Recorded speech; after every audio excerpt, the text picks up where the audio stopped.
विद्यार्थी मित्रांनो, आपण सूक्ष्मजीवांचं वर्गीकरण जे आहे ते वर्गीकरण आपण बघितलं होतं आणि सूक्ष्मजीवांच्या वर्गीकरणामध्ये आपण पहिले जे बघितले होते ते म्हणजे जीवाणू. त्यानंतर दुसरं जे वर्गीकरण बघितलेलं आपण ते सूक्ष्मजीवांचं आदिजीव आणि आता आपण तिसरा भाग बघणार आहोत तो म्हणजे कवके. कवके जी असतात, तुम्हाला सगळ्यांना ठाऊक आहे की कवके हे मृतोपजीवी म्हणून ओळखले जातात. मेलेल्या आणि कुजलेल्या वनस्पती आणि प्राणी यांच्या शरीरावर आपली उपजीविका करणारे कवके म्हणून ओळखले जातात. हे कवके जे असतात त्यांचा आकार सुमारे 10 मायक्रोमीटर ते 100 मायक्रोमीटर एवढा असतो.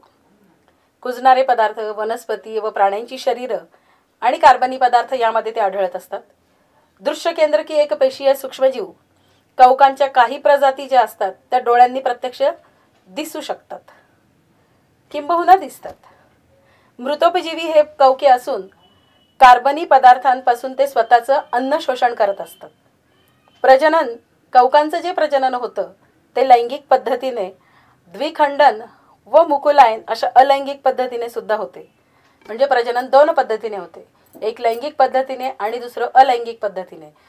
अलैंगिक पद्धतीमध्ये द्विखंडन म्हणजे एकाचे 2 भाग होणे, अशा पद्धतीने द्विखंडन, आणि मुकुलायन म्हणजे एका मशरूम घेतलं किंवा कॅन्डिड घेतलं, मशरूम म्हणजे अळंबी म्हणतो आपण त्याला, तर अळंबी जे उगवतात ते उगवल्यानंतर त्याचा जो जशी एखाद्या झाडाला फांदी असते तशी त्याच्यावर फांदी येऊन त्या ठिकाणी छोटासा मुकुल येतो आणि तो मुकुल त्या फांदीपासून म्हणजे त्याचे जे पॅरेंट्स असतात त्या पॅरेंट फांदीपासून म्हणजे त्याचे जे आधीची जी फांदी असते ज्याला आपण पॅरेंट म्हटलं जातं तर त्या फांदीपासून तो वेगळा होतो आणि अशा पद्धतीने तो वेगळा होऊन पुन्हा रुजतो आणि त्याच्यापासून नवीन अळंबीचं रूप तयार होतो. अशा पद्धतीने मुकुलायन अशा अलैंगिक पद्धतीने या ठिकाणी या कवकांचं प्रजनन होत असतं. याचे उदाहरण आपण बघितलेले आहेत. बेकरीज जे आपण वापरतो ते, त्यानंतर कॅन्डिडा आणि अळंबी म्हणजेच मशरूम हे कवकांचे उदाहरण आहेत. त्यानंतरचा चौथा जो गट पडतो सूक्ष्मजीवांच्या वर्गीकरणामधला तो म्हणजे शैवाल. तुम्हाला सगळ्यांना ठाऊक आहे शैवाल, आणि दैनंदिन व्यावहारिक भाषेमध्ये आपण त्याला शेवाळ असं म्हणत असतो. याचा आकार जो असतो तो सुमारे 10 मायक्रोमीटर ते 100 मायक्रोमीटर असतात. शैवाळ तुम्हाला सगळ्यांना ठाऊक आहे की शैवाळ जे असतं ते ओलसर दमट जागी किंवा पाण्यामध्ये वाढत असतं. आणि दृश्य केंद्रकी ह्या सुद्धा पेशी असतात, एकपेशी असतात. आणि शिवाय शैवाळ जे असतं ते शैवाळ हे स्वयंपोषी असतं, कारण ते प्रकाश संश्लेषणाने स्वतःचं अन्न स्वतः तयार करत असतं. त्यानंतर पेशीतलं जे हरित लवक असतं त्या हरित लवकांच्या साह्यानेच ते प्रकाश संश्लेषण करू शकत असतं. त्याचं उदाहरण जर बघितलं आपण तर क्लोरेला नावाचं शैवाल जे आहे ते क्लोरेला नावाचं शैवाल. त्यानंतर क्लॅमिडोमोनास ही एक शैवालाची प्रजाती आढळून येत असते. आणि शैवालांच्या थोड्या प्रजाती ज्या असतात त्या एकपेशी असतात, पण इतर सर्व शैवाल जी असतात ती बहुपेशी असताना आपल्याला नुसत्या डोळ्यांनी, उघड्या डोळ्यांनी सुद्धा शैवाल दिसू शकतं किंवा दिसतं, आपण ते बघतो. तुम्हाला यामध्ये प्रश्न विचारला जातो कवक आणि शैवाल या दोघांमधला फरक स्पष्ट करायचा आहे. तर कवक आणि शैवाल जर बघितला आपण तर सगळ्यात महत्त्वाचा फरक म्हणजे की कवकांचा आकार आणि शैवालांचा आकार हा सुमारे सारखाच असतो, परंतु कवक जे वाढतात ते कुजणाऱ्या वनस्पतींवर, असेंद्रिय पदार्थांवर वाढतात आणि परपोषी असतात. तर शैवाळ जे असतात ते स्वयंपोषी असून प्रकाश संश्लेषणाने स्वतःचं अन्न स्वतः तयार करत असतात. शैवाळ जे असतात ते पाण्यामध्ये वाढतात, तर कवक जे असतात ते वनस्पती प्राण्यांच्या शरीरावर वाढतात. असे फरक त्या ठिकाणी लिहू शकतो. शिवाय आपण दोघांमधला फरक म्हणजे अशा पद्धतीने सांगू शकतो की कवक जी असतात ती कवके ही लैंगिक पद्धतीने आणि अलैंगिक अशा दोन्ही पद्धतीने प्रजनन करत असतात, परंतु शैवाळ जे असतात त्या शैवाळमध्ये अलैंगिक पद्धतीनेच प्रजनन होत असतं. शैवाळांच्या थोड्या प्रजाती या एकपेशी असतात तर बाकी सगळ्या बहुपेशी असतात. हे आपण फरक कवक आणि शैवाळ यांच्यामधला सांगू शकत असतो. त्याच्यानंतर महत्त्वाचा भाग बघायचा आहे याच्यातला सूक्ष्मजीवांच्या वर्गीकरणातला अतिशय महत्त्वाचा टप्पा आणि शेवटचा टप्पा तो म्हणजे विषाणू. तुम्हाला सगळ्यांना माहिती आहे विषाणू हे सगळ्यात सूक्ष्म म्हणून असतात आणि शिवाय त्यांचा जो आकार असतो तो 10 नॅनोमीटर ते 100 नॅनोमीटर इतका लहान असतो. म्हणजे आपल्याला उघड्या डोळ्यांनी कोणतेही विषाणू दिसू शकत नाहीत.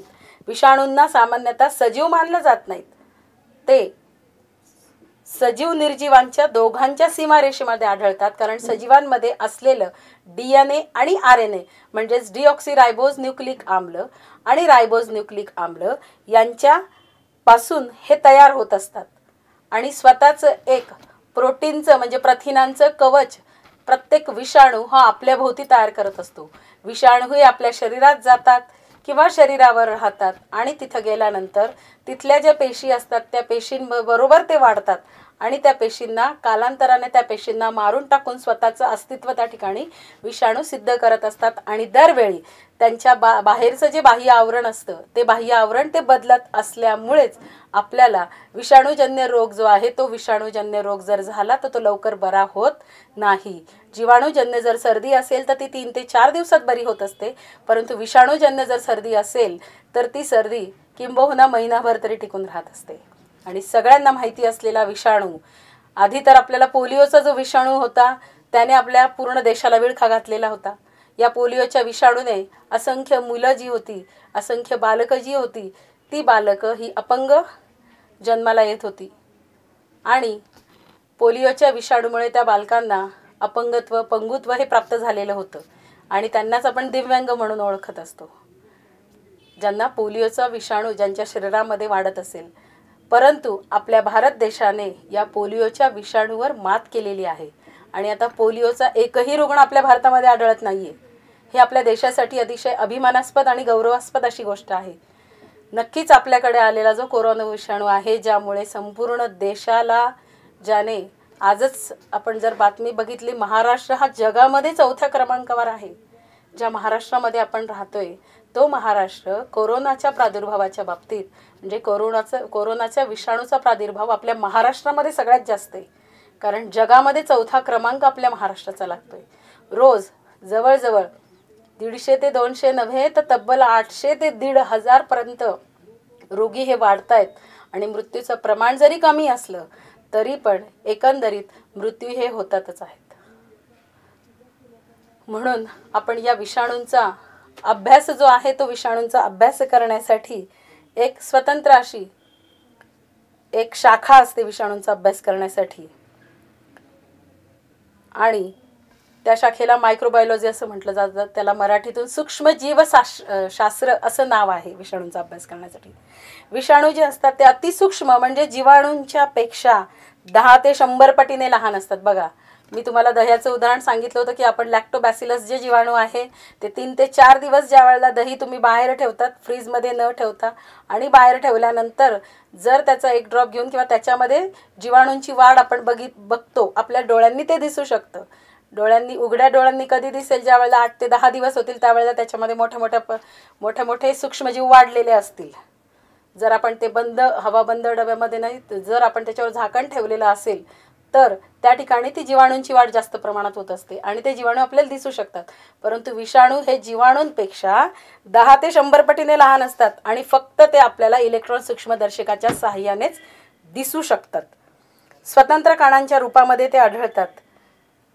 आणि तुम्हाला सांगितल्याप्रमाणे विषाणू म्हणजे डिऑक्सिरायबोज न्यूक्लिक आणि रायबोज न्यूक्लिक आम्ल पासून बनलेला लांब लचक असा रेणू असतो आणि त्याला कशाचं आवरण असतं तर प्रथिनांचं आवरण असतं. वनस्पती आणि प्राण्यांच्या जिवंत पेशीमध्येच ते राहू शकतात. जर मेलेले वनस्पती असतील किंवा मेलेले प्राणी असतील तर त्यांच्यामध्ये विषाणू राहत नाहीत. या पेशींच्या मदतीने विषाणू काय करतात, स्वतःची प्रथिने बनवतात आणि स्वतःच्या असंख्य अशा प्रतिकृती तयार करत असतात. तुम्हा सगळ्यांना ठाऊक आहे की DNA हे रेप्लिकेशनसाठी काम करत असतं, डुप्लिकेशनसाठी काम करत असतं. म्हणजे एकाच्या अनेक पेशी निर्माण करण्यासाठी DNA अतिशय महत्त्वाचं असतं आणि त्या DNAला RNA मदत करत असतो. क्रोमोझोमच्या साह्याने हे DNA रेप्लिकेशन घडून येत असतं. आणि तसाच विषाणू जो असतो तो विषाणू या DNAच्या मदतीनेच काय करत असतो, स्वतःच्या असंख्य अशा प्रतिकृती, जसं आपण झेरॉक्स कॉपी म्हणतो तशा झेरॉक्स कॉपी तो आपल्या शरीरामध्ये किंवा शरीरावर तयार करत असतो. आणि त्यानंतर ज्या यजमान पेशी असतील, मगाशी मी तुम्हाला सांगितलं जसं पॅरेंट असतात, तशा ज्या यजमान पेशी ज्यांच्या शरीरावर ते होस्ट म्हणून राहतात किंवा ज्यांच्या शरीरामध्ये ते होस्ट म्हणून राहतात, आपण म्हणतो ना की ज्याच्या ताटात मीठ खाल्लं त्याच्याशीच बेईमानी केली, तसे विषाणू असतात. विषाणू जे असतात ते ॲक्च्युली आपल्या शरीरात राहतात, आपल्या शरीरातलं अन्न खातात, आपल्या पेशींबरोबर जगतात, पेशींपासून डुप्लिकेशन करत असतात DNAच्या मदतीने आणि शिवाय आपल्यालाच त्रास देतात, यजमानांना मारून टाकतात. म्हणजे यजमान पेशींना नष्ट करतात आणि या प्रतिकृती मग काय होतात, मुक्त होतात आणि मुक्त विषाणू पुन्हा नव्या पेशींना काय करत असतात, संसर्ग करतात. एका पेशीमध्ये एंट्री केल्यानंतर त्या पेशीतल्या सगळ्या ज्या पेशी असतात त्या पेशीमधले जे घटक असतात, पेशी अंगक असतात, त्या पेशी अंगकांना मारून स्वतःचं अस्तित्व तिथं टिकवतात आणि त्याच्यापासून मग दुसऱ्या पेशीमध्ये ते एंट्री करत असतात. तुम्हाला सगळ्यांना माहिती असेल कॅन्सरचा जो विषाणू आहे त्या कॅन्सरच्या 7 स्टेजेस असतात आणि प्रत्येक स्टेज जी असते ती जर 7 स्टेजला जर व्यक्ती गेला, एखाद्या व्यक्ती 3rd स्टेजला सुद्धा मरतात. जशी आपली मण्यांची माळ असते तशी कॅन्सरच्या गाठींची माळ तयार होत असते, ज्याला मराठीतून अर्बुद असं म्हटलं जातं. गाठ असते ती, कॅन्सर म्हणजे विषाणूची गाठ असते ती. तो विषाणू स्वतःचं अस्तित्व त्या ठिकाणी एका पेशीमध्ये जाऊन स्वतःचं रेप्लिकेशन करतो, स्वतःच्या असंख्य प्रतिकृती निर्माण करतो आणि जिथली जी यजमान पेशी असते तिचा नायनाट करतो, तिला नष्ट करतो आणि स्वतःचं अस्तित्व तिथं टिकवून राहत असतो. या ठिकाणी पुन्हा तुम्हाला सगळ्यांना ठाऊक आहे की आपण जर त्याच्यावर मात केली नाही तर तो त्या ठिकाणी डार्विनचा सिद्धांत हा काय ठरतो, फोल ठरतो. जर आपण मात केली तर आपण त्या ठिकाणी काय करतो की डार्विनचा सिद्धांत खरा करून दाखवतो आणि आपलं स्वतःचं अस्तित्व त्या ठिकाणी टिकवायचं असेल, जर तुम्हाला कोरोनापासून वाचवायचं असेल, तुम्ही धड्याच्या सुरुवातीला सुद्धा शिकवलं आहे आणि सांगितलं आहे की आपण या सगळ्या गोष्टींचा काय केलं पाहिजे. आता आपल्याकडे कोरोनाची लस पण उपलब्ध होणार आहे, त्यामुळे आपल्यासाठी एक आशेचा किरण म्हणून चांगला आहे आणि आपण नक्कीच या कोरोनावर सुद्धा मात करू. आणि हा जो कोरोनाजन्य विषाणू आहे तो विषाणू आपल्या भारतातून नव्हे तर जगभरातून नक्कीच हाकलून लावू, एवढं आश्वासन या ठिकाणी मी तुम्हाला सगळ्यांना तुमच्या सगळ्यांच्या वतीने देते. कारण आपण जर नियम पाळले, आपण जर प्रतिबंध केला तर नक्की आपण त्याच्यावर मात करू शकू. विषाणूंमुळे वनस्पती आणि प्राण्यांना सुद्धा विविध रोग होत असतात. हे झाले मानवाच्याच बाबतीत, असं नाही आहे की वनस्पती आणि प्राणीजन्य रोग सुद्धा विषाणूंमुळे होत असतात. तुम्हाला सगळ्यांना माहिती असलेलं मगाशी मी सांगितलेलं की मानवामध्ये पोलिओ विषाणू असतो, इन्फ्लुएन्झा विषाणू असतो, त्यानंतर HIV एड्सचा विषाणू तुम्हाला सगळ्यांना ठाऊक आहे, इत्यादी विषाणू हे मानवामध्ये असतात. तसंच गुरांमध्ये सुद्धा पिकोरना विषाणू असतो. वनस्पती जे असतात बघा, वनस्पतींवर सुद्धा रोग येत असतात. आणि टोमॅटो जे आहेत त्या टोमॅटोवर विल्ट नावाचा विषाणू असतो. तंबाखू जे असतं त्याच्यावर मोझाईक विषाणू येतो. जीवाणू जे असतात त्या जीवाणूंवर सुद्धा विषाणू जगत असतात. बॅक्टेरियोफेज हे विषाणू जे असतात ते जीवाणूंवर हल्ला करतात आणि जीवाणूंना काय करत असतात, जे उपयोगी जीवाणू असतात त्यांना नष्ट करतात आणि स्वतः प्रतिकृती निर्माण करून त्या ठिकाणी आपल्याला रोगाला कारणीभूत ठरत असतात. तुम्हाला सगळ्यांना माहिती आहे की जीवाणू जे आहेत ते जीवाणूंचे 2 प्रकार आढळतात, एक उपद्रवी आणि दुसरे उपयोगी. परंतु विषाणूंचे असे कोणतेही प्रकार नाही आहेत उपयोगी म्हणून, ते कधीच नाही आहेत. ते फक्त काय आहेत, आपल्याला उपद्रवी म्हणूनच विषाणू काम करत असतात. या ठिकाणी आपलं सूक्ष्मजीवांचं वर्गीकरण आपल्याला संपलेलं आहे. तुम्हा सगळ्यांना हे प्रकरण नक्कीच समजलं असेल. काही अडचण असेल तर तुम्ही ती पुस्तकातून किंबहुना इंटरनेटच्या माध्यमातून सुद्धा सोडवू शकतात. तुम्हाला जर विषाणूंची माहिती जास्त मिळवायची असेल किंवा जीवाणूंचे प्रकार कोणते कोणते आहेत याची जर माहिती मिळवायची असेल आणि विषाणूजन्य रोगांची जर माहिती मिळवायची असेल तर तुम्ही नक्कीच इंटरनेटचा वापर करून विविध सूक्ष्मजीवांची चित्र, त्यांची वैशिष्ट्य या सगळ्या गोष्टींचा वापर करून माहिती मिळवू शकतात. या ठिकाणी आपण प्रकरण पहिलं हे संपवलेलं आहे. आता आपण प्रकरण दुसरं बघणार आहोत, आरोग्य व रोग. आपण विषाणूजन्य आजार बघितला, विषाणूंची माहिती बघितली, जीवाणूंची माहिती बघितली. आता आपल्याला आरोग्य आणि रोग म्हणजे काय हे बघायचं आहे. तुम्ही कधी आजारी पडतात का? आता कोणालाही आजारी पडण्याचं बहाणा करण्याचं कारणच नाही आहे, कारण आता सगळ्यांना सुट्टी आहे. जी सुट्टी आपण कधीही घेतलेली नसते. काही विद्यार्थी चांगले असतात किंवा सगळेच चांगले असतात, पण काही थोडेसे खोडकर असतात जे आजारी नसतील तरी पण आजाराचा सोंग करतात आणि सांगतात खूप पोटात दुखतंय मॅडम, मला घरी जायचं आहे. घरी काहीतरी आवडीचं मम्मीने केलेलं असतं, कोणीतरी पाहुणे आलेले असतात आणि त्याच्यामुळे तुम्हाला घरी जायचं असतं. मग आजारपणाचं खोटं नाटक तुम्ही करतात. काही विद्यार्थी खोडकर विद्यार्थी असतात. पण काही जे खोडकर नसतात, ज्यांना खूप आवड असते, अभ्यासाची आवड असते, शाळेची आवड असते, असे जे विद्यार्थी असतात, खोडकरांना सुद्धा असते बरं का आवड, असं काही नाही आहे. सगळ्यांना आवड असते, परंतु थोडासा खोडकरपणा केल्याशिवाय ती मुलं कुठली. आणि अशीच तुम्ही मुलं असतात आणि म्हणून आजारपणाचं थोडंसं नाटक केलं की तुम्हाला माहिती आहे तुमच्या मॅडम किंवा तुमचे सर हे नक्की तुम्हाला, कारण आम्ही जसे शिक्षक लोक जे असतो ते हळवी असतो. मुलांच्या बाबतीमध्ये नेहमी चांगलाच विचार करतो, नको बाबा माझा विद्यार्थी हा नेहमी चांगलाच असणार, तो खोटं कधी बोलणार नाही, खोडकरपणा करणार पण खोटं कधी बोलणार नाही. असं प्रत्येक शिक्षकाला प्रत्येक विद्यार्थ्यांप्रती एक चांगलं नातं त्यांच्यामध्ये तयार झालेलं असतं. आणि त्या नात्याच्याच याच्याने जर तो मुलगा जर म्हटला किंवा मुलगी म्हटली की मॅडम खूप पोटात दुखतंय घरी जाऊ का, तर आम्ही पालकांना फोन करून त्यांना बोलवून घेऊन तुम्हाला त्यांच्यासोबत घरी पाठवतो. परंतु आता या कोरोनाच्या काळामुळे सगळ्यांना सक्तीच्या रजेवर जसं जातो आपण, तसं सक्तीच्या सुट्टीवर सगळे गेलेले आहेत. आणि काही जण सुट्टी अतिशय चांगल्या प्रकारे एन्जॉय करतायत, तर काहींना खूप काय होतंय, घरी कंटाळा येतोय राहण्याचा. कारण शाळेची आठवण येते, मित्रमैत्रिणींची आठवण येते. आणि म्हणून मित्रमैत्रिणींमध्ये जाण्यासाठी आपण आजारपणाचं नाटक पण करू शकत नाही, कारण आजार सगळीकडे पसरलेला आहे. आणि म्हणून त्या आजारपणाचं नाटक न करता आपण घरी सगळेजण आजारापासून लांब पळण्यासाठी सुरक्षित राहण्यासाठी आपण घरी राहतोय.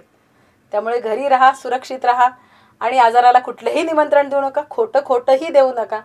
कारण दवाखान्यात जाणंसुद्धा आता महाग झालेलं आहे. तुम्हाला सगळ्यांना ठाऊक असेल की रोजच्या बातम्यांमध्ये आपण बघतोय की फीज किती वाढलेली आहे आणि इतर पेशंटना दवाखान्यामध्ये ॲडमिटसुद्धा करून घेत नाही आहेत. याचं कारण पण आहे की संसर्ग जास्त प्रमाणात होऊ नये, याचं रिझन आहे. आणि म्हणून आजारपणामुळे आपण ज्यावेळेला शाळेतून सुट्टी घेतली असेल किंवा आजारी पडतो, म्हणजे नेमकं काय होतं बरं आपल्याला, आपण काय करतो, कधी कधी आजारी पडल्यानंतर औषधोपचार न घेता सुद्धा बरे होत असतो. कारण काय, कारण रोगाचा नुसता अभाव जरी असेल, तो अभाव म्हणजे आरोग्य नाही आहे. म्हणजेच काय, तर आपलं शारीरिक, मानसिक आणि सामाजिकरित्या जर आपण पूर्णतः सुदृढ असू, लक्षात घ्या, शारीरिक, त्याच्यानंतर मानसिक म्हणजेच बौद्धिकदृष्ट्या आणि शिवाय सामाजिकरित्या जर आपण सदृढ असेल, तर त्याला आपण आरोग्य असं म्हणत असतो. माहिती तुम्हाला रोगाचे प्रकार माहिती असतात. शारीरिक म्हणजे शारीरिक रोगांचे प्रकार तुम्हाला सगळ्यांना ठाऊक आहे. साधे आजार बघितले तर सर्दी खोकल्यापासून तर आतापर्यंतच्या कोरोनापर्यंतचे सगळे आजार हे शारीरिक झालेत. त्याच्यानंतर मानसिक आजार जे आहेत, त्या मानसिक आजारांमध्ये जर बघितलं आपण, तर मानसिक रोगी इतरत्र फिरताना तुम्हाला माहिती आहेत की त्यांना चिडचिडेपणा वाटतो, एकाकीपणा असतो त्यांच्या अंगी, कोणामध्ये मिक्स होत नाही, म्हणजे हा झाला सामाजिकसुद्धा रोग. काही जण स्वतःच्याच विश्वामध्ये गुंतलेले असतात, म्हणजे समाजाशी त्यांचं काही घेणं देणं नसतं. असे जे असतात ते सामाजिक रोगी म्हणून ओळखले जातात. आणि म्हणून रोगाचा नुसता अभाव म्हणजे आरोग्य नाही, की कोणताच रोग झालेला नाही, माझं आरोग्य खूप चांगलं आहे असं आपण म्हणू शकत नाही. तर शारीरिक, मानसिक आणि सामाजिकरित्या पूर्णतः सदृढ असण्याची जी स्थिती असते, ती स्थिती म्हणजे त्याला आपण म्हणायचं आरोग्य. आरोग्य म्हणजे खूप चांगले मसल्स आहेत, खूप चांगली बॉडी तुमची आणि खूप पहिलवान आहात, छानपैकी दिसायला आहात, हे म्हणजे आरोग्य नव्हे. आरोग्य म्हणजे तुमची शारीरिक स्थिती चांगली असली पाहिजे, मानसिक स्थिती चांगली पाहिजे आणि सामाजिक स्थितीसुद्धा तुमची सुदृढ असली पाहिजे तरच. कारण तुम्हाला हे वाक्य माहिती असेल की निरोगी मन निरोगी शरीरामध्ये वास करत असते, निरोगी शरीरामध्ये निरोगी मन हे वास करत असते. म्हणजेच काय की निरोगी शरीर असेल तर तुमचं मनसुद्धा निरोगी राहतं आणि परिणामी तुम्ही समाजामध्ये पण निरोगी म्हणूनच जगत असतात. आणि म्हणजेच तुमचं आरोग्य जे आहे ते आरोग्य अतिशय चांगलं मानलं जातं. मग आता रोग म्हणजे काय, हे तर झालं आरोग्य. मग रोग म्हणजे नेमका काय, तर शरीरक्रियात्मक किंवा मानसशास्त्रीयरित्या शरीरातल्या ज्या महत्त्वाच्या जैविक क्रिया आहेत, त्या जैविक क्रियांमध्ये अडथळा आणणारी स्थिती म्हणजेच त्याला रोग असं म्हणत असतो आपण. की आपल्या शरीरामध्ये जर आपल्या मनामध्ये एखादी गोष्ट ठासून भरलेली असेल, तर समोरच्या वातावरणामध्ये काय चाललंय, जर आपलं मन दुसरीकडेच एकाग्र असेल तर आपल्याला ते काही कळत नाही. आणि जर असं वारंवार होत असेल तर त्याला मानसशास्त्रीयदृष्ट्या मानसिक रोगी असं म्हटलं जातं. आणि मग शरीरातल्या ज्या क्रिया असतात, मानसिक रोगी असेल तर त्याचं कशातही चित्त लागणार नाही, त्याचं जेवणामध्ये चित्त लागणार नाही, त्याचं बाहेरच्या वातावरणामध्ये चित्त लागणार नाही, एकटेपणा ओढवून घेईल स्वतःवर. आणि मग त्याच्या शरीरातल्या क्रियासुद्धा हळूहळू काय होत जातात, जैविक क्रिया ज्या असतात त्यांच्यामध्ये अडथळा येत असतो. आणि अशी जी स्थिती त्या अशा स्थितीला आपण रोग असं म्हणत असतो. आणि प्रत्येक रोगाची विशिष्ट प्रकारची लक्षणं असतात. रोगांचे प्रकार माहिती आहेत तुम्हाला? सगळ्यांना माहिती असणारा रोग म्हणजे मधुमेह, डायबिटीसचे जास्तीत जास्त जे पेशंट आहेत ते आपल्या भारतामध्ये जास्त आहेत, अशी आजची स्थिती सांगते. कारण टेन्शन घेणारे लोक भारतात जास्त आहेत असं आपण म्हणत असतो. तशी आपली जीवनशैली जी आहे, म्हणजे सकाळी लवकर उठणे, वेळेवर जेवण करणे, नाश्ता ही संकल्पना आपल्या भारतामध्ये नाही आहे. ती आपण बाहेरच्या देशातून आयात केलेली आहे. जशा इतर सगळ्या गोष्टी आपण मॉड्युलायझेशनच्या नावाने घेत असतो, तशाच पद्धतीने नाश्ता ही संकल्पना आपल्या भारतामध्ये इतकी प्रचलित झालेली आहे की आपण सकाळी उठल्यानंतर ब्रेड, बटर, टोस्ट काय जे असेल ते चहासोबत घेणार. त्याच्यानंतर भरपूर पेट म्हणजे भरपेट, काही जण तर ब्रेड, बटर, टोस्ट, पाव काय जे असेल ते खाणार आणि ते खाल्ल्यानंतर जवळजवळ 3 ते 4 तास तुम्हाला भूकच लागत नाही आणि त्याच्यात चहा घेतलेला असतो. आणि त्याच्यामुळे दुपारचं जेवण करणार, परत संध्याकाळी ब्रेड, बटर, टोस्ट काहीतरी खाणार चहासोबत आणि परत रात्रीचं जेवण. जर तुम्ही खेड्यामध्ये गेलात तर खेड्यामध्ये न्याहारीची पद्धत नाही आहे. खेड्यामध्ये जर गेलात तर त्या ठिकाणी सकाळी उठल्यानंतर चहा घेतल्यानंतर चहासोबत एखादी चपाती खाणार किंवा 2 चपाती, किंवा त्याचं खेड्यात स्वयंपाक तयारच असतो. आणि त्या ठिकाणी आपण सकाळीच जेवण करून शेतावर जातात आणि शेतातली जी कामं असतात ती करत असतात आणि मग दुपारचं जेवण आणि परत संध्याकाळी आल्यानंतर एकच टाईम जेवण आणि लवकर झोपायचं आणि सकाळी ब्रह्ममुहूर्ताला उठायचं. अशी जर आपल्या शरीराची अशी जर आपली जीवनशैली असेल तर आपण कोणत्याही आजाराला बळी पडत नाही. मग मधुमेह जो होतो तो तुमच्या अवेळी खाण्यामुळे, टेन्शनमुळे पण मधुमेह होत असतो. अवेळी खाणं असेल तुमचं, रात्री लवकर झोपले नाहीत आणि त्यामुळे झोप न झाल्यामुळे ॲसिडिटी होणं, आणि हे जर वारंवार होत असेल तर शरीरातली शुगर लेवल जी असते ती शुगर लेवलसुद्धा तुमची काय होत जाते, अनबॅलन्स होते आणि परिणामी मधुमेह होऊ शकतो. सर्दी असेल, दमा, डाऊनचं लक्षण, हृदयविकार, हे विविध रोगांची तुम्ही नावं ऐकली असतील आणि या सर्व रोगांची कारणं आणि लक्षणे वेगवेगळी आहेत हे तुम्हाला पण माहिती आहे. रोगांचे प्रकार जे आहेत ते 2 प्रकार पडतात, एक कालावधीनुसार आणि दुसरा कारणानुसार. कालावधीनुसार म्हणजे मगाशी सांगितल्याप्रमाणे काहींना सर्दी ही 1-2 दिवसच होते, पण काहींना महिनाभर सर्दी होते. म्हणजेच त्याच्यानुसार दीर्घकालीन रोग आणि तीव्र रोग असे कालावधीनुसार 2 प्रकार पडतात. आणि कारणानुसार जर बघितलं आपण तर अनुवंशिक रोग आणि उपार्जित रोग. अनुवंशिक रोगमध्ये जर आपण बघितलं तर डाऊन सलक्षण नावाचा जो रोग आहे त्याची माहिती आपण पुढे बघणारच आहोत. तर तो रोग जो आहे तो अनुवंशिक रोग आहे. त्यानंतर उपार्जित रोगमध्ये संसर्गजन्य रोग येतात. संसर्गजन्य रोगामध्ये सर्दी, फ्लू, डेंग्यू हे संसर्गजन्य रोग आहेत.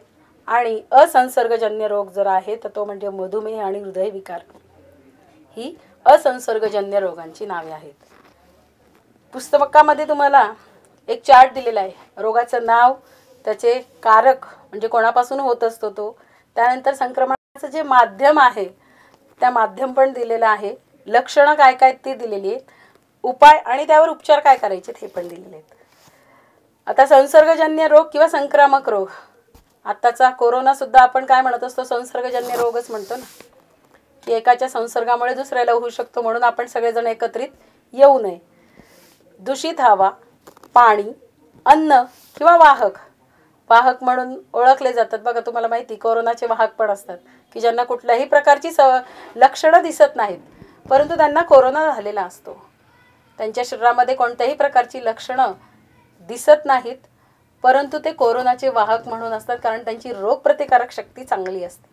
परंतु त्यांच्या शरीरातले सूक्ष्मजीव जर दुसऱ्याच्या शरीरात गेले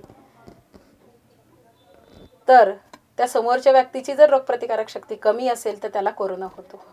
बघा एकाच घरातले उदाहरण आपण बघतोय की आई वडिलांना होत नाही पण मुलांना कोरोना होऊ शकतो. मग हे की त्यांची जी रोगप्रतिकारक शक्ती आहे ती रोगप्रतिकारक शक्ती कमकुवत असल्यामुळे त्यांना त्या रोगाला बळी पडावं लागलं. आणि दूषित हवा, पाणी, अन्न किंवा वाहक म्हणजे कीटक आणि प्राणी आणि मनुष्य, प्राणी म्हणजे आपण मनुष्य प्राणी किंवा इतर सगळे प्राणी, हे जे आहेत यांच्याद्वारे पसरणारे रोग म्हणजे त्याला संसर्गजन्य रोग असं म्हटलं जातं. संसर्गजन्य रोगांमध्ये आपण जर बघितलं क्षय, मायकोबॅक्टेरियम ट्युबरक्युली नावाचा क्षय रोगाचा जीवाणू असतो. आणि याचं संक्रमणाचं माध्यम काय की एखादा रोगी जर असेल क्षयरोगी तर त्याच्या रोग्याच्या थुंकीतून किंवा हवेमार्फत क्षयाचा प्रसार होत असतो. रोग्याच्या सानिध्यामध्ये दीर्घकाळ असणारे आणि रोग्याच्या वस्तू वापरणारे ते जर असतील तर तुम्हाला क्षयरोग होत असतो. याची लक्षणं काय क्षयरोगाची? दीर्घ मुदतीचा जर खोकला असेल, थुंकीतून जर रक्त पडत असेल, वजन जर अचानक कमी होत असेल आणि श्वासोच्छ्वास प्रक्रियेमध्ये सुद्धा जर त्रास होत असेल तुम्हाला श्वास घेण्यासाठी, तर तुम्हाला क्षयरोग झालेला आहे असं त्याचं निदान करता येऊ शकतं. याच्यावर उपाय काय? क्षयरोगावर उपाय आहेत. BCGची लस जी बाळाला दिली जाते बघा, एखादं बाळ ज्यावेळेला जन्माला येतं तर बाळ जन्माला आल्यानंतर त्याला BCGची लस पुरवली जाते. ती पहिल्या 2 ते 3 दिवसामध्येच द्यावी लागते BCGची लस. ती लस जर टोचून घेतली तर तुम्हाला क्षयरोग होणार नाही. त्यानंतर रुग्णांच्या इतरांपासून वेगळं ठेवावं. म्हणजे समजा एखादा क्षयरोगी असेल तर त्याच्यापासून आपण त्या क्षयरोग्याला वेगळं ठेवायचं आणि आपण वेगळं राहायचं. जसं आपण क्वारंटाईन म्हणतोय, परत मी त्याच मुद्द्यावर येते की आपल्याला क्वारंटाईन करावं लागतं की आपल्याला तो रोग होऊ नये म्हणून होम क्वारंटाईन केलं जातं. काहींना बाहेर क्वारंटाईन केलं जातं.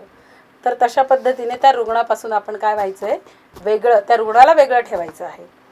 नियमित औषधं जर घेतली आणि DOT डॉट हा उपचार पूर्ण आणि नियमित घ्यावा. डॉट म्हणजे डायरेक्ट ऑब्झर्वेशन ट्रीटमेंट. डॉटची काही जशी प्राथमिक आरोग्य केंद्र असतात तशी डॉट सेंटर आहेत आणि त्या डॉट सेंटरमध्ये क्षयरोगाचा पूर्णपणे इलाज केला जातो. त्या डॉट सेंटरमध्ये जर आपण उपचार केला तर हा रोग जो आहे तो पूर्णपणे बरा होतो, क्षयरोग जो आहे. त्यानंतरचा पुढचा जो रोग आहे तो म्हणजे कावीळ. कावीळ जो आहे तो विषाणूपासून होत असतो. हेपॅटायटिस नावाचा जो विषाणू आहे त्या त्याचे पण हेपॅटायटिसचे 5 प्रकार आहेत. 5 प्रकार आहेत. Hepatitis A, hepatitis B, hepatitis C, hepatitis D आणि हेपॅटायटिस E असे 5 प्रकार आहेत या विषाणूचे. आणि तर याचं जे संक्रमणाचं माध्यम आहे म्हणजे काय की हा कोणापासून होत असतो तर दूषित पाणी जर पिलं तुम्ही तर दूषित पाण्यापासून तुम्हाला कावीळ होत असतो.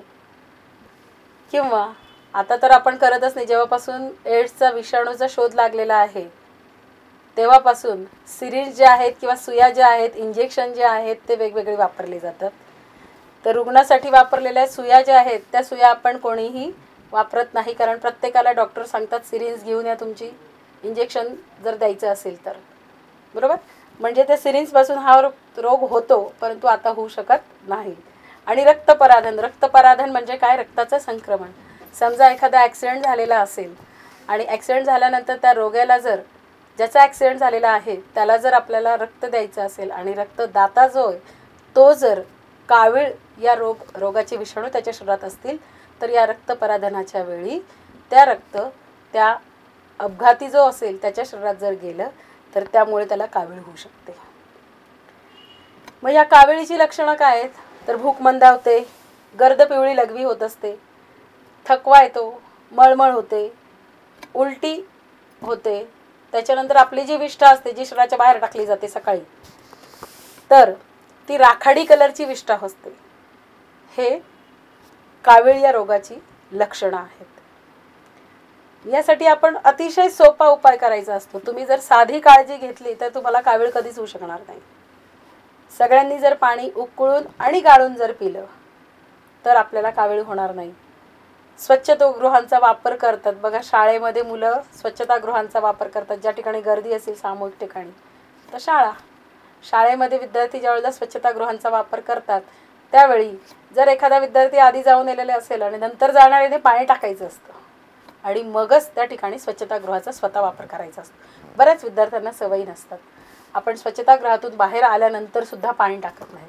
तर असं करणं चुकीचं आहे. आपल्यामुळे कोणाला रोग होऊ नये आणि आपण कोणत्याही रोगाचे बळी पडू नये या जर 2 गोष्टी आपण सांभाळल्या तर आपल्याला कोणताही रोग होणार नाही.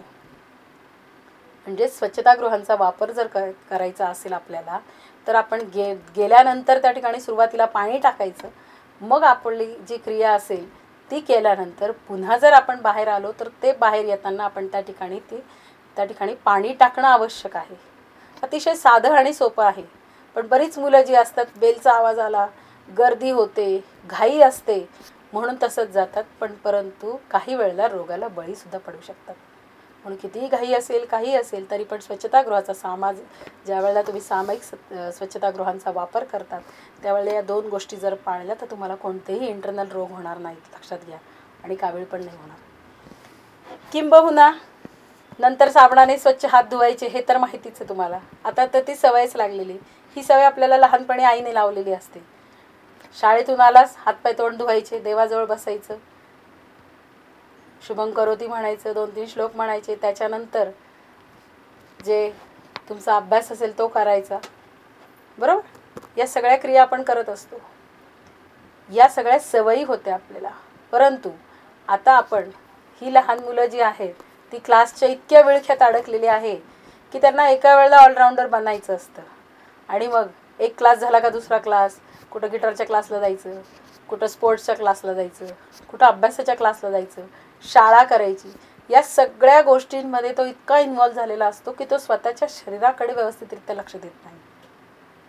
म्हणून माझं अगदी मुलांना नाही तर पालकांना सुद्धा ही अगदी हात जोडून विनवणी आहे की तुम्ही या गोष्टी आपल्या मुलांकडून, ज्या स्वच्छतेच्या सवयी त्या तर आपण आता लावतोच आहे, परंतु त्या सवयी लावताना त्याच्यात थोडंसं मानसिकतेचा जर विचार केला, कारण आपला मुलगा किंवा आपली मुलगी हे मशीन नाही आहे, त्याला पण त्याचं बालपण जर जगू दिलं तर नक्की मुलं कोणत्याही मानसिक आजाराला बळी पडणार नाही आहेत किंवा त्यांच्यावर कोणत्याही प्रकारचं बर्डन येणार नाही आहे. ठीक आहे, असावीत. प्रत्येकाला आवड असते, प्रत्येकाला वाटतं आपली मुलं ऑलराऊंडर असावीत, होतील असते. पण प्रत्येकाच्या वयानुसार योग्य ते शिक्षण जर त्याला मिळालं आणि योग्य त्या दृष्टीने आपण जर विचार केला मुलांच्या मानसिकतेचा, तर नक्कीच याच्यामध्ये आपण आपलं मूल जे आहे ते चांगल्या पद्धतीने त्याच्यावर संस्कार घडवून आणि सगळ्यात महत्त्वाचा मुद्दा म्हणजे त्याला आरोग्यदृष्ट्या त्याला चांगलं सक्षम ठेवू शकू. याच्यात जर जास्त काही माझ्याकडून सांगितलं असेल या ठिकाणी मी जाहीरपणे माफी मागते. त्यानंतर तिसरा जो आहे तो संसर्गजन्य रोग, म्हणजे संक्रामक रोग. संसर्गजन्य नाही, तो म्हणजे अतिसार, ज्याला आपण हगवण असं म्हणत असतो, डायरिया. सॉरी, जीवाणू विषाणू अशा दोन्हींमुळे हा होत असतो. हा पावसाळ्यात असणारा रोग आहे. शिगेल्ला बॅसिलस आणि एंटामिबा हिस्टोलिटिका हे 2 प्रकारचे. शिगेला बॅसिलस हा जीवाणू आणि एंटामिबा हिस्टोलिका हा विषाणू. या विषाणूंमुळे अतिसाराचा रोग होत असतो. दूषित अन्न आणि पाणी, पावसाळ्यातला रोग म्हटल्यावर दूषित अन्न जर खाल्लं आपण आणि पाणी जर पिलं, दूषित पाणी, तर त्याच्यामुळे हा अतिसाराचा रोग होतो. याची लक्षणं माहितीत: पोटदुखी, पाण्यासारखे पातळ जर जुलाब झाले तर त्यावेळी हगवण होत असते किंवा त्याला आपण अतिसार असं म्हणत असतो. सगळ्यात महत्त्वाचं काम म्हणजे काय, झाकलेलं अन्न पण खाल्लं पाहिजे. उघडं अन्न खायचं नाही, शिळं अन्न खायचं नाही. पाणी उकळून आणि गाळून पिलं तर अतिशय चांगलं. आणि शरीरातलं क्षार आणि पाण्याचं प्रमाण याच्यामुळे कमी होतं. म्हणून जलसंजीवनी जी आहे ती जलसंजीवनी आपण घ्यावी, ज्याला ORS म्हटलं जातं, जे आपण घरी पण तयार करू शकतो. बाजारातून पाकिटं तर आणतोच, पण घरीसुद्धा आपण ORS तयार करू शकतो. एक ग्लासभर स्वच्छ पाणी घेतलं गाळून उकळलेलं, आणि ग्लासभर पाण्यामध्ये चिमूटभर साखर घातली, 1 चमचा साखर घातली आणि चिमूटभर जर मीठ घातलं आणि ते जर चांगल्या पद्धतीने चमच्याने ढवळलं तर आपल्याला चांगल्या प्रकारे जलसंजीवनी तयार होत असते. आणि ती जलसंजीवनी आपण जर घेतली तर आपल्या शरीरातलं क्षारांचं प्रमाण व्यवस्थितरित्या होतं आणि आपण या अतिसारापासून आपल्याला स्वतःला वाचवू शकतो.